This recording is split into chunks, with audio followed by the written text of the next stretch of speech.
This is the Emergency Communications Training Net. Good evening, everyone. My name is Jerry, and I'm calling the Emergency Communications Net. My call sign is KB4KW, and I'm located in Waxhaw, North Carolina, and I'll be the net control station for this evening's net.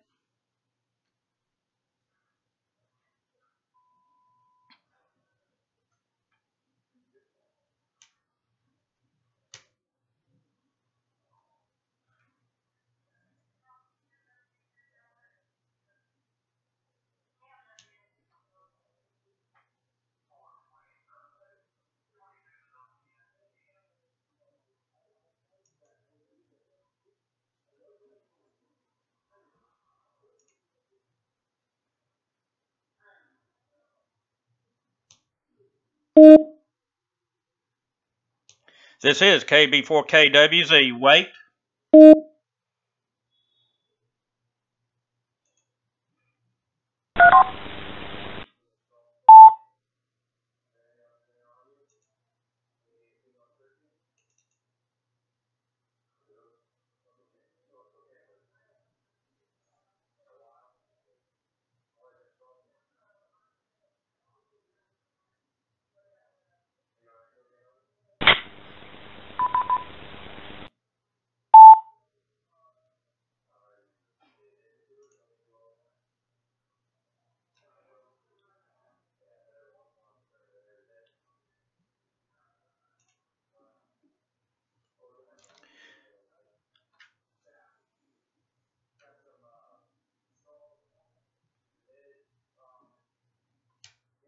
This is KB4KWZ. Everyone, please stand by.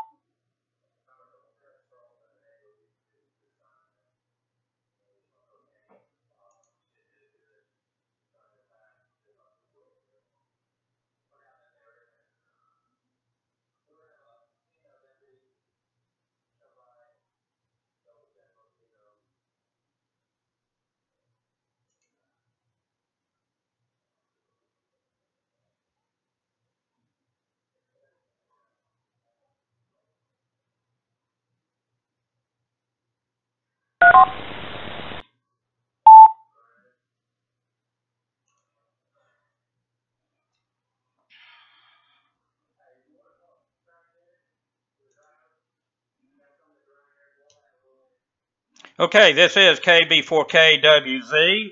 Sorry about that. I'm just curious. I just had something that happened on the YouTube. I don't know if I'm still streaming live. According to the YouTube, I am. I just didn't have the YouTube site up now. I'm just having the encoder going. So if anyone that has a link to YouTube can go over there and check to see if you hear us coming across YouTube, I sure appreciate it. Okay, let's get back to the net here. The Emergency Communications Training Net meets every Saturday at 9:30 p.m. Eastern Time on EchoLink. That's K4WBT-R, the JARS repeater. The purpose of this net is to train amateur radio operators in emergency communications and the National Incident Management System, which is the acronym of NIMS. I spell November, India, Mike, Sierra. First of all, is there any emergency traffic at this time? If so, please call KB4KWZ or Net Control.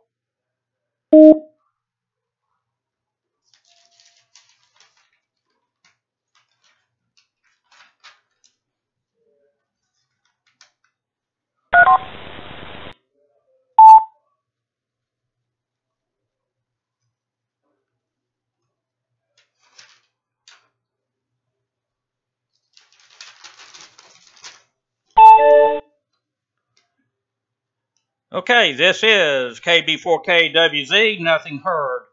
Okay, what we like to do is recognize the stations at this time and see we're going to read the stations that are listed here on EchoLink. And the stations are Whiskey X-Ray 4 Alpha Charlie Oscar, Dave, and also the net is please recognize KB4NET Bill Faust down here in Waxhaw. Also the net is please recognize KB4GKI Jimmy up there in Wilkes County. Also the net is please recognize KK4 Zulu India Zulu KK4 ZIZ John. Also the net is please recognize K8IP David. And also the net is please recognize Alpha Foxtrot 5 X-Ray Papa AF5XP. Okay, that's counting my station. We have 7 stations in the net.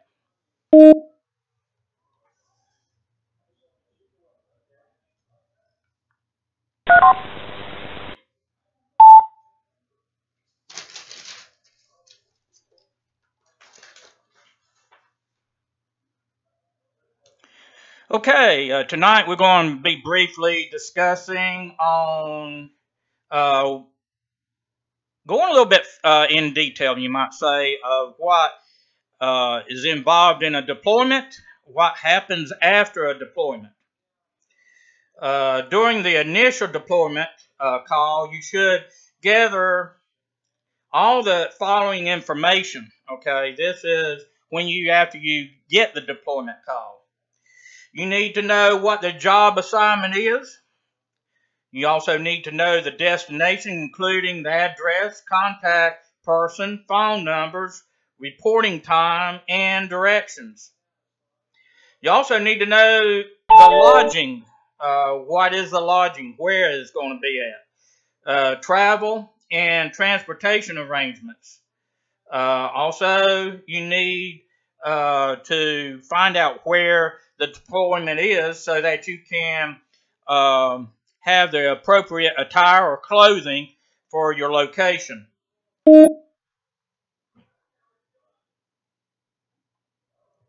Okay, one other thing, very important, is that you do not self-deploy. I state again, we do not self-deploy.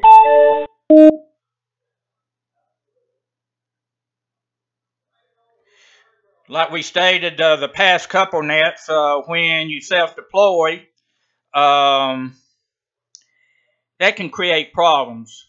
Basically, your safety, for one thing. You don't know where you're supposed to be setting up at. And also, you can be interfering with the ongoing incident that's going on. And also can interfere. And in case if you get into trouble, then you can create a problem in logistics to have someone try to come rescue you, so to speak. When you deploy and do it under direction of an agency or FEMA, then you will be located in an area where, first of all, mainly you are protected. Second, you'll become part of the team.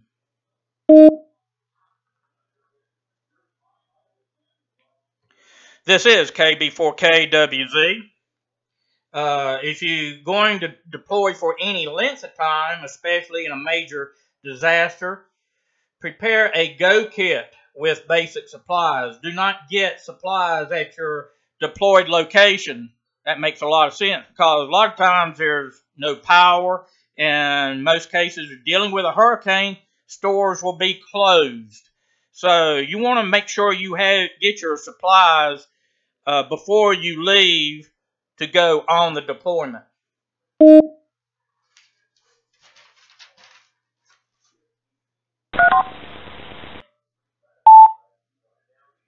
Also, if you deploy for weeks or even months, you need to have a system in place to take care of your personal affairs back home.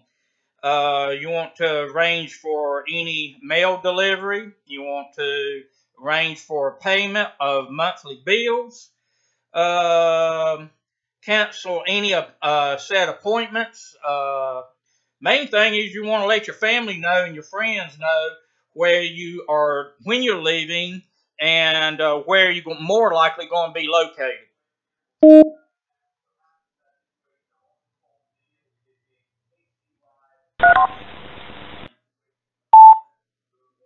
Also, take steps to avoid any unpleasant surprises. If time permits, you may want to research directions, find any maps to the location. You also want to find out the weather conditions. Also, this is important, is to if you can get any situation reports like an IAP if the incident is ongoing. Also, listen to the news reports. That'll be very helpful.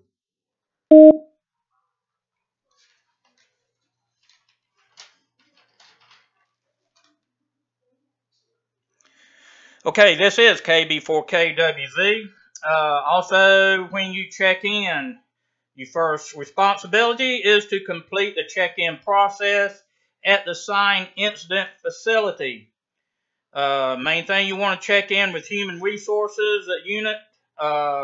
Support your staff upon arrival. And like I stated last week, there is a contact number that FEMA will give you where you can also call that number to check in. Complete any check-in procedures at your duty station to obtain further information. And also complete any federal waiver forms. Basically, what that is it's all the legalities part. Basically, insurance on your end and also on the agency's end. Report to the logistics help desk to obtain any registration for accountable property and network access. Basically, you may be issued a radio, even though we have our radio. They might have their own radio that they want you to use at the deployment.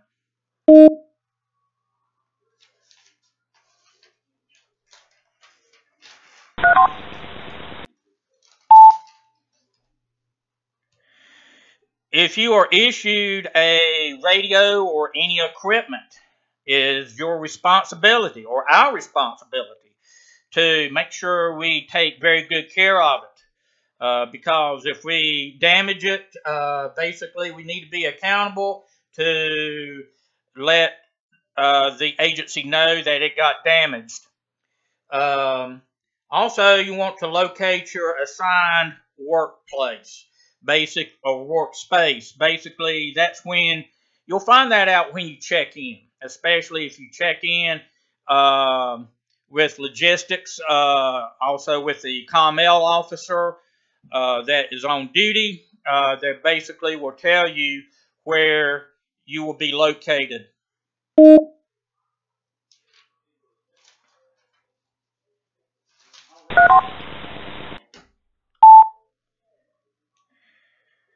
Okay, after you check in, you want to be briefed on what's going on. Basically, your COML officer or the officer that's in charge that you're assigned to will let you know that. And remember this, we're always there to assist, not to run the show.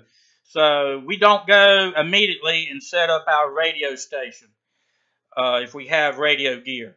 You might want to ask if they need us to set up the radio equipment, and they may say no and wait. They may say, okay, go ahead, and we want you to set it up over in that location. So basically, we're part of a resource. They might just tell us, we want you to just stand by with your equipment. They might put us in what we call a staging location, where we're just part of the resource, human resource, and they may call on us when they need us. And yep, they might need us to do something totally different besides talking on the radio. We might be assisting other agencies. It's just, again, we're there to assist and to help the incident. So don't be too quick to go and set up your radio station. Do exactly what your supervisor tells you to do when you're already deployed and after your briefing.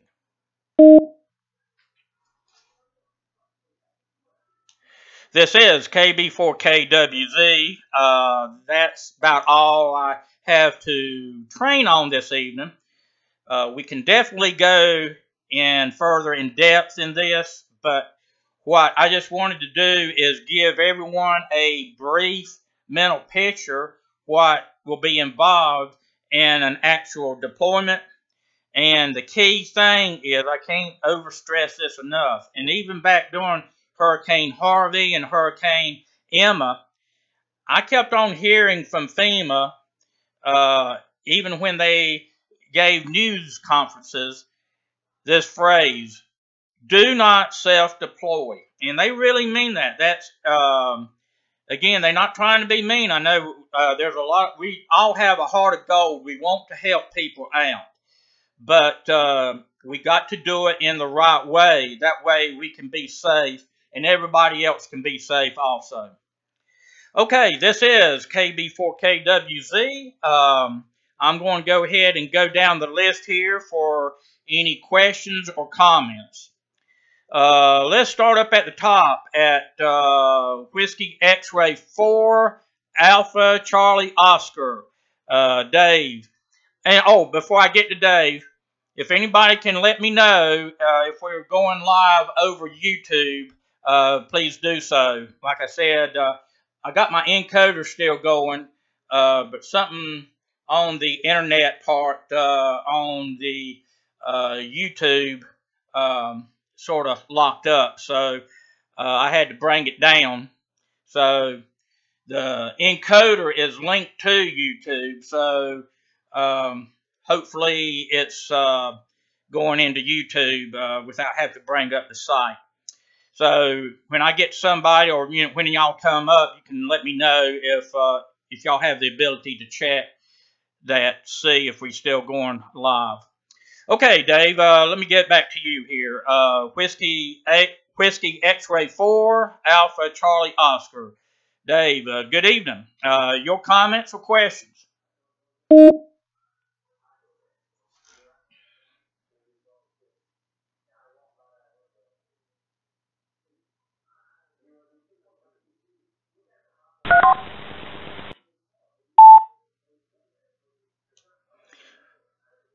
Whiskey X-Ray 4, Alpha Charlie Oscar. This is KB4KWZ. Dave, do you copy?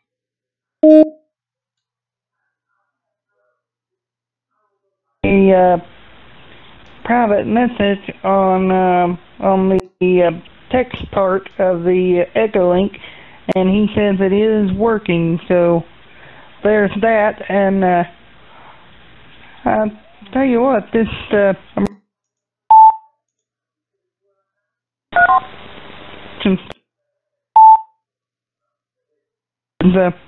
definitely interesting, and yeah, what you were saying about the self-deployment, that's kind of frowned upon if you do self-deploy. And you've already went over the reasoning behind that, so there we go on that. And with that, I'll say 7-3 to everybody, and also everybody that's on the net. I've got an upcoming birthday tomorrow.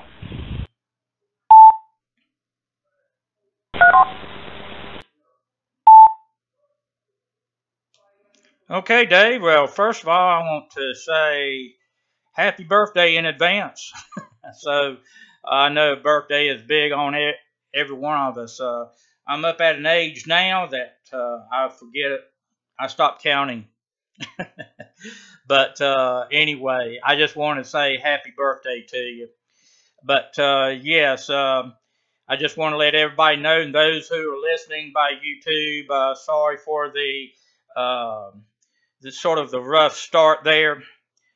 Tonight was the first night that we're going totally live over YouTube, and like I stated before, my encoder's working fine. Something about I had the YouTube site up, and I had to bring it down. It looked like it locked up or something. I don't know. But that's probably due to the fact I was actually running the YouTube site, my encoder, and the EchoLink. So I suppose, like the old saying goes, something had to give, but I'd rather have the YouTube site to give. All the site is just a site where I can not control the YouTube feed, but where I can set up the accounts and make announcements from. But the encoder is the main important program that has to be up. If it's not, then we will not go live on YouTube. But anyway, I want to welcome all of our YouTube listeners out there, and hopefully next week we'll have a little bit ironed out, a little bit smoother. Okay, good to have you on the net this evening, Dave, and we'll go to KB4NET, Bill. Good evening, Bill. Your comments or any questions?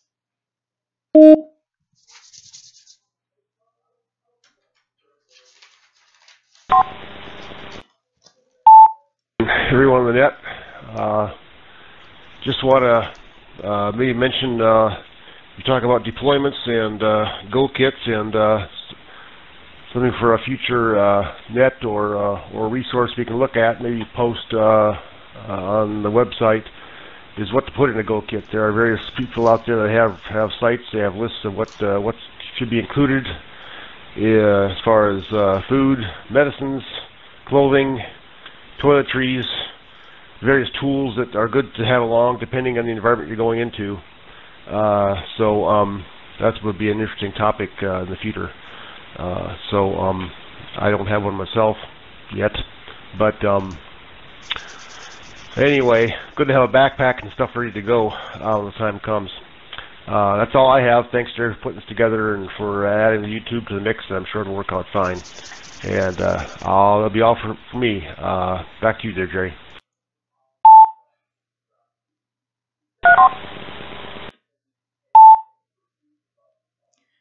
KB4NET, this is KB4KWZ. Well, Bill, you must have read my mind there, because that's my next lesson topic coming this next Saturday, is what goes into a go kit. Because I know I mentioned a go kit in this evening's training, but if we dove into what goes into go kit, we'd still be in the training cycle here, and I definitely didn't want to drag the training out too long. So there's a lot of items goes into a go kit. It depends on where you're deployed, but then there's the basic items that you need to have in a go kit no matter where you're deployed. But then when you get that deployment orders, then you may need to add some more items in your go kit also. But we'll discuss that on next Saturday's Night Net. So anyway, good to have you on the net this evening. Okay, next up on the list here is KB4GKI. Good evening, Jimmy. I know you definitely have some comments, and, well, not questions, but comments. So the mic is yours.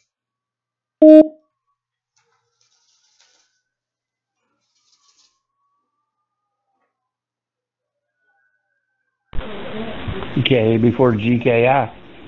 Good evening to everybody on the net, and my only comment would be, don't think when you get on the scene that you're going to know a whole lot of information.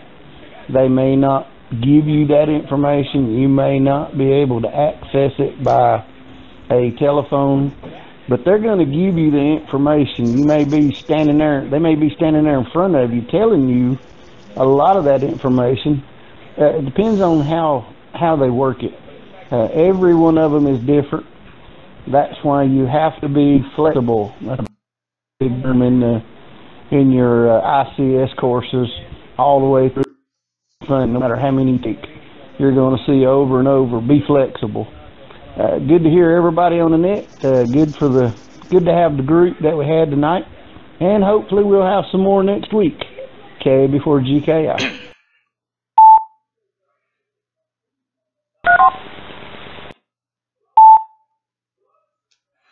KB4GKI, this is KB4KWZ.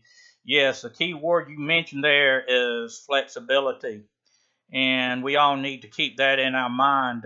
Don't go into an incident thinking one way mentally, and that's the only way you're going to be operating. You got to be flexible. The main thing is, guys, one way I look at it is if you deploy to an incident, my heart is, I don't care if I'm not even working on the radio. I want to be there to help, because I think we all have that type of heart. We want to help those who need the help. So basically, if we have a servant type spirit, so to speak, want to be there to serve, to do what we can to help out the process, I think then everything will go smoothly. And I think if we have that type of mentality, we will definitely be flexible too. So again, thank you, Jimmy. The key word flexibility is very important. Okay, next up on the list is KK4ZIZ. John, good evening. Your comments or questions?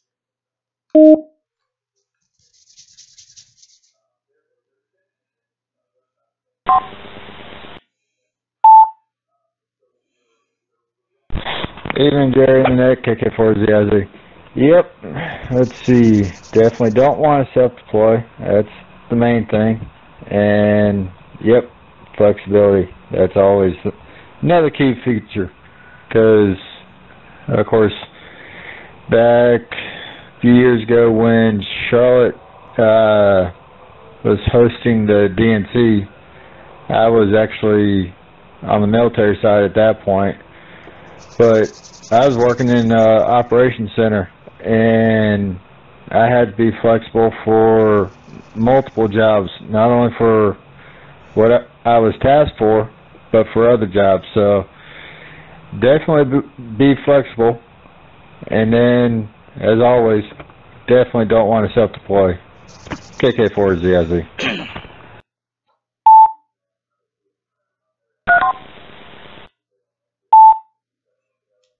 KK4ZIZ, this is KB4KWZ. Well, John, I'm glad you brought that up. Yes, I was deployed to the DNC too, and I can really, stress that point too. Even though we have our provided backup communications using the amateur radio HF, but there's times I had to do other things also to help out other groups. So yes, flexibility. We're there to assist and to serve, not to direct how the incident is going to go. Okay, John, well, I'm glad you brought that up to the net this evening, and glad you went through the deployment that I went through. I know I'm sitting here not feeling too much alone, but anyway, good to have you on the net. Looking forward to hearing you next Saturday. Okay, let's move on down to K8IP. Good evening, David. Your comments, questions for the net.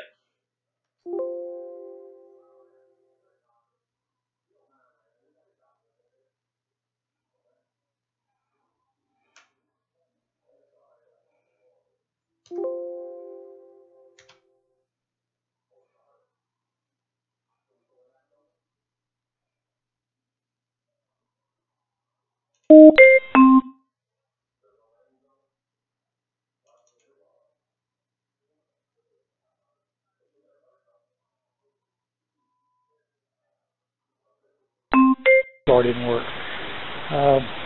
Glad everybody is on here tonight. Good topics, and of course, as we've been, I think, pounded in our head not to self-deploy, which is definitely good advice. You'll just cause yourself trouble and other people trouble also. But I don't have much tonight, Jerry. I did notice that you came up on YouTube right away, so the audio is fine. And put a note up that evidently it wasn't seen. But so back to you, Jerry. This is Kate Acting. Over.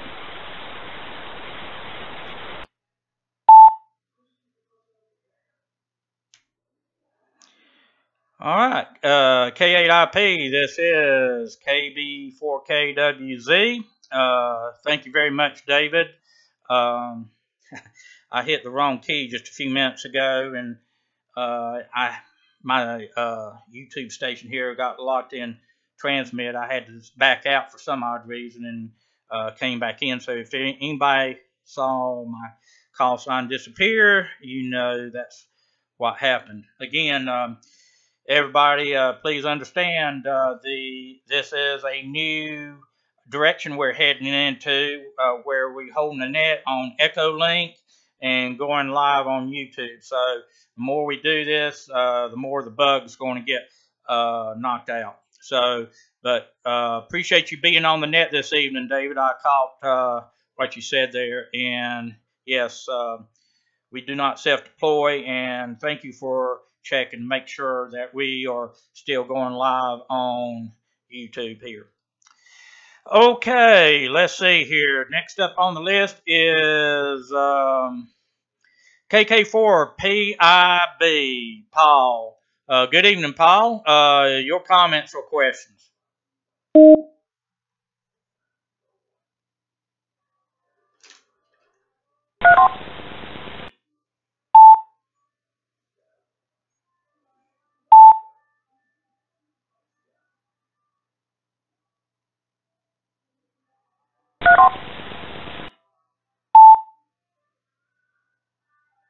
Yeah, sorry about that. I did that again. I've been holding down that space bar. This is KK4PIB, just kind of learning and listening here. One comment with KIP, David, your audio seemed to be awful low. I don't know if that's me or you, although Jerry's coming pretty good and everybody else was too.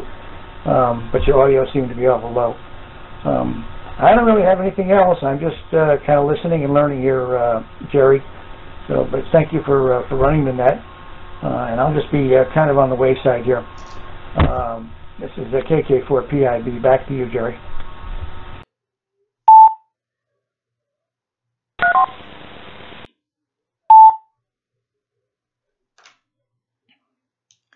All right, KK4PIB. This is KB4KWZ.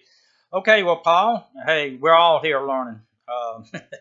I'm learning how to drive YouTube and run the EchoLink here at the same time. So it's a little challenging, but we'll get all the bugs knocked out of it.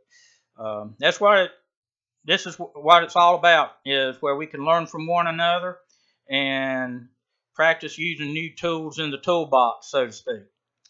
Okay, next up on the list is Alpha Foxtrot 5 X-Ray Papa AF 5 XP. Chris, good evening. Your comments or questions?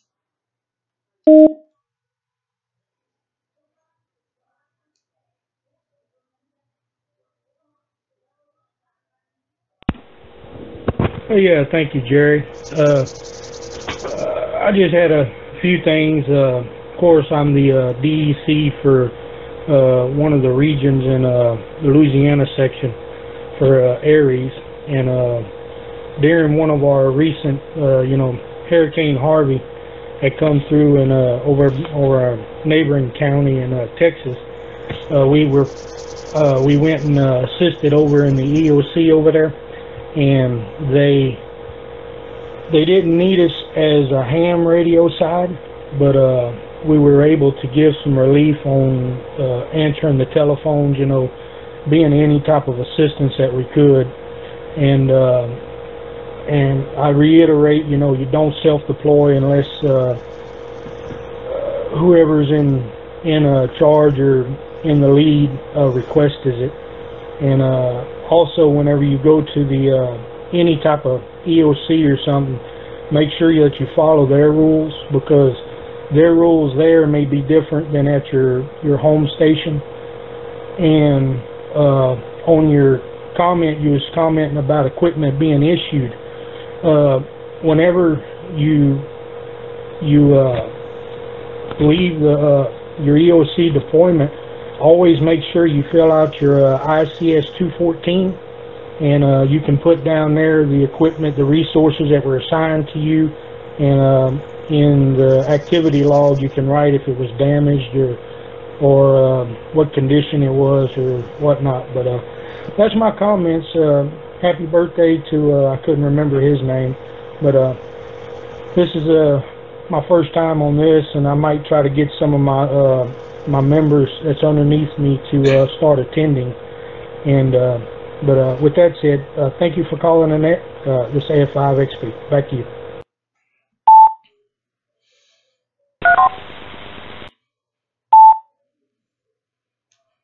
Okay, AF5XP. This is KD4KWZ. Well, Chris, thank you very much for that input, and especially being involved in Harvey and seeing exactly what went on in the EOC.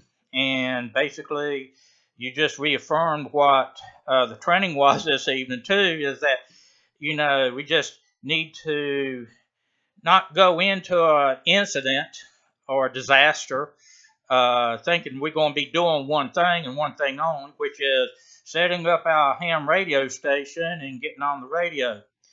That just goes right back to the point I'm just stating, is when you get there, you need to, after you've been briefed, you need to ask. And we might not have to ask. They may just tell you that we don't need, like you stated, any ham radio assistance at this time, but we may need you working in this area, in this department. So thank you very much reiterating that. And yes, by all means, get the word out to everybody down there. Way I see this is we're on the same page, the same team, and that was the purpose of this net, is get everybody involved. We can learn from one another. I don't have all the answers. Nobody has all the answers. So, but maybe somebody can bring something up that we didn't even think about or talked about before. So we can learn from one another. Again, Chris, thank you very much for being on the net, and we're looking forward to hearing you again next Saturday.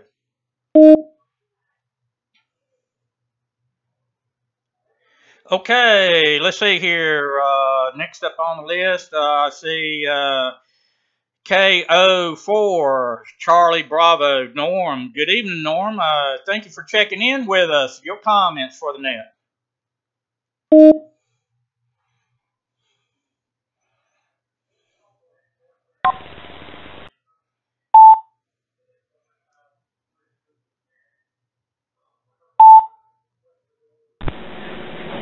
Good evening, all. First time on EchoLink ever. Good net, Jerry. Thanks for running it. I listened for most of the net on a handheld, listening straight off the repeater. I tried to log in but couldn't through EchoLink, and then it came good. So I don't know what that's about. I'll talk to Bill on Monday. But good net. Thanks for running it. Good lessons. Just starting to learn about the Aries side. Okay, good evening to all. Glad to hear your comments. This is KO4CB.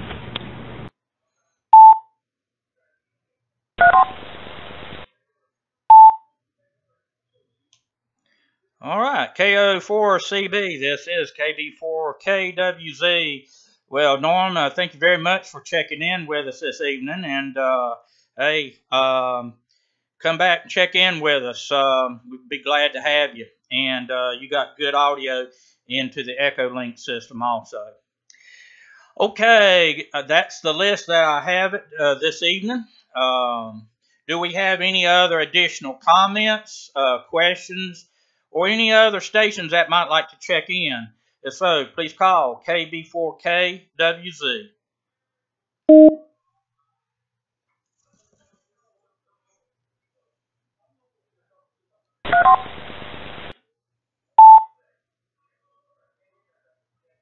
KB4GKI with a comment.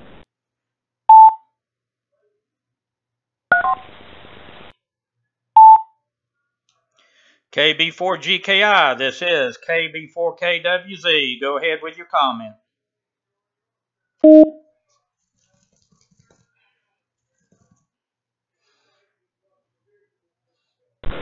KB4GKI. One thing that everybody needs to remember on deployment is you need, before you accept that challenge of going to that location or being a part of that deployment, you need to make sure that you're physically and mentally ready for that deployment. You may not be doing the job that you think you're going to start with, so that's where the flexible part comes in, but also physically and mentally. I see that over and over on these deployment requests.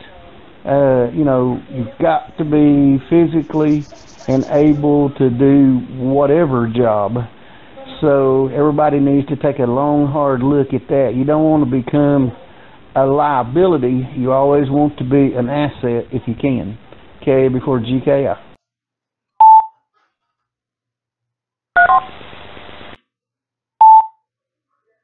KB4GKI, this is KB4KWZ. Very good point, Jimmy, and that is so true. I know we all like to do things, we like to help out, but there's sometimes maybe we physically can't do that. But that's the reason why you need to, if you get a deployment or want to be deployed, you need to let the person or the agency know your limitations. That way they know what to expect out of you. And you don't want to go all the way, let's just say, for instance, let's take Hurricane Harvey. I live up here in Waxhaw, okay? And you don't want to drive all the way down to Texas to find out that they're going to have to turn you around because they can't use you due to maybe a physical situation that you might have, or you know, what have you like that. So it's always to find out the fine details, and also let them know what you're capable of doing, what you're not capable of doing. That way, then it can alleviate a lot of headache, so to speak. But going back to part of our Go Kits, I'm going to be talking about next week. Medicine. If we're on medicine, prescription medicine, make sure you have plenty of that, okay? Because drugstores is not going to be open most cases, and if you run out of medicine or next to being running out and you run out down there, if it's a very important medicine, like you just stated, Jimmy, you don't want to become a problem on their end, so to speak. So we'll discuss that next week, next Saturday, when we'll be talking about Go Kits. Again, thanks for being here this evening, Jimmy, and thanks for your comments.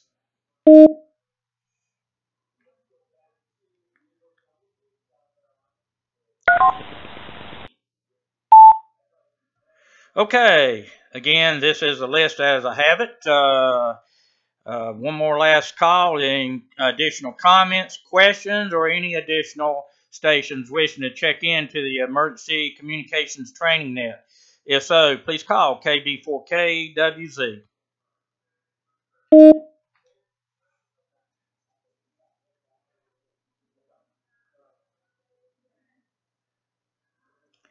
Okay, everybody, I really appreciate this net this evening. I've learned just like everybody else here too, and I think the two important things we can walk away from this net is A, we do not self-deploy, B, we're there to assist, and C, we've got to be flexible. So just remember those 3 pointers there. And next week we'll be discussing about Go Kits. And please let everybody know that we're here every Saturday evening at 9:30. And if some reason whatsoever you're away from your radio or don't have a way of getting on EchoLink, you can listen to us streaming live on YouTube. I want to thank our YouTube audience for taking the time to listen this evening.